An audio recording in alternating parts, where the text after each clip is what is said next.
with a slightly delayed March reading wrap up. Now, we started off strong here. Like, I had all the intentions of reading a lot of books in the month of March, and that did not happen. But that is okay. We are off to a solid start for the month of April, but we're going to go through. I read 5 books in the month of March, and I read like 70% of the book that then threw all my other reading plans for a loop. But we'll get there, okay? We'll get there. Also, we're going to disregard that it's a lazy Sunday, and that is why I am in lazy Sunday attire. Okay? Okay. The very first book that I read is Something in the Walls by Daisy Pierce. Now, I enjoyed this, but I found that it didn't go like as horrific as the horror genre made me feel that it would go, or even just all of the people who were talking about it that really enjoyed it. I didn't find that it did as much as I think it could have. So I ended up giving this one 2.75 stars. I definitely think this is one that people could enjoy. And again, I didn't dislike it. I just didn't think that it met the hype that I had seen it getting. So when I read it, I think I went in with higher expectations than I probably should have. The second book that I read is The Divorcees by Rowan Beard. I don't know how to pronounce that. And this was a historical fiction. Now, I had really high hopes for this book, and I honestly can't even tell you why. I had heard about this book sometime last year, and I was like, wow, I feel like I will love that. Like, I feel like that will be one of my, like, a top ranking book for me. And unfortunately, I also gave this one 2.75 stars. And not because I disliked it again. Maybe I was just in a mood this month. I don't really know.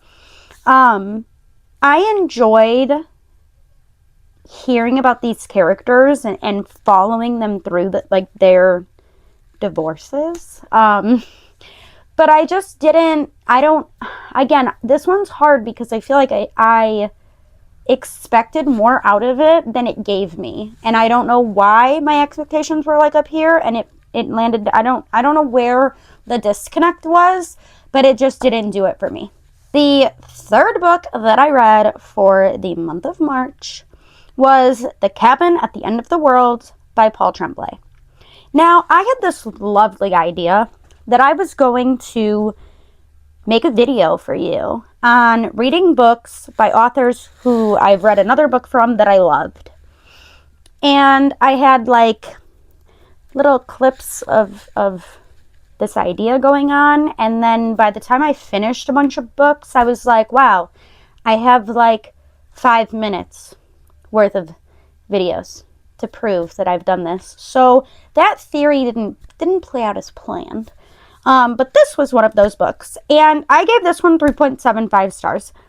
Now, that was a little upsetting for me because I absolutely adore Brain Malfunction, horror movie, and The Pallbearers Club. There it is. It's in there somewhere.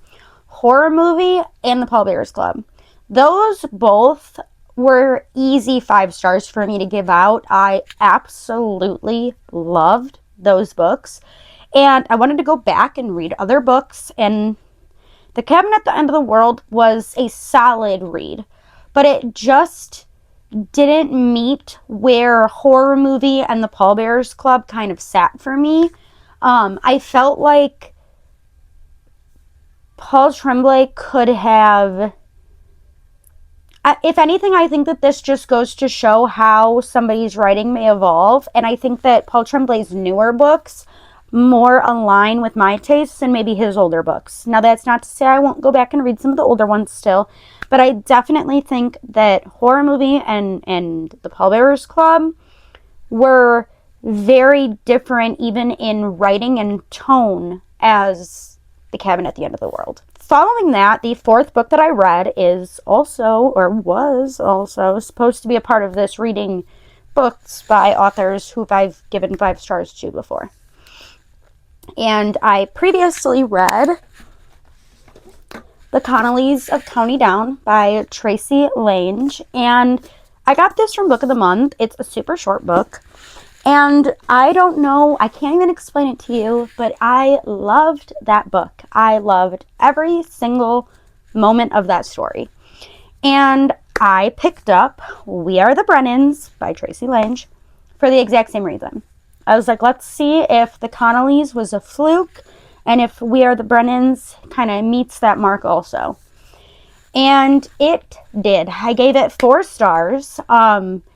It felt very similar in writing as the kind of family drama kind of unfolds.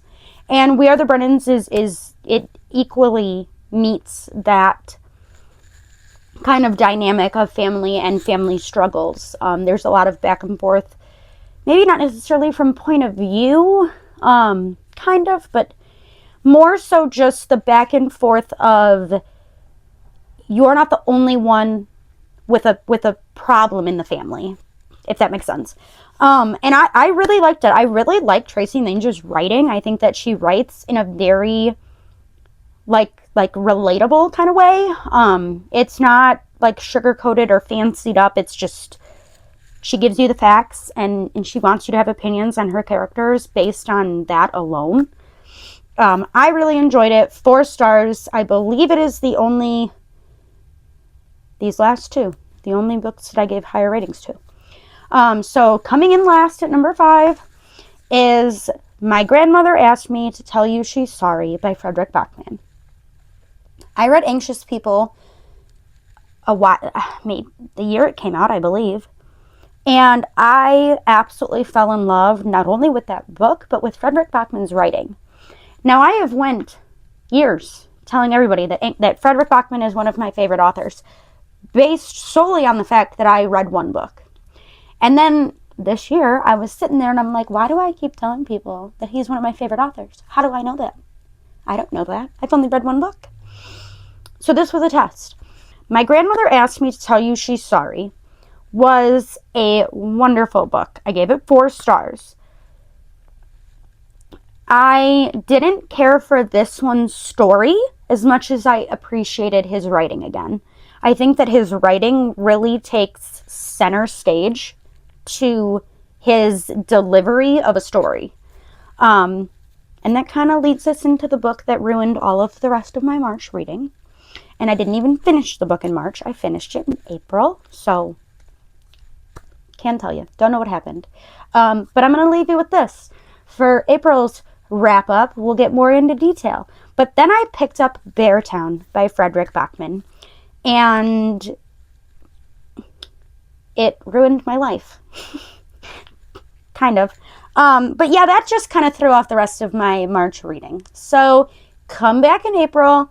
We'll talk all about Beartown and everything else that I read in April, which is hopefully, fingers crossed, more than 5.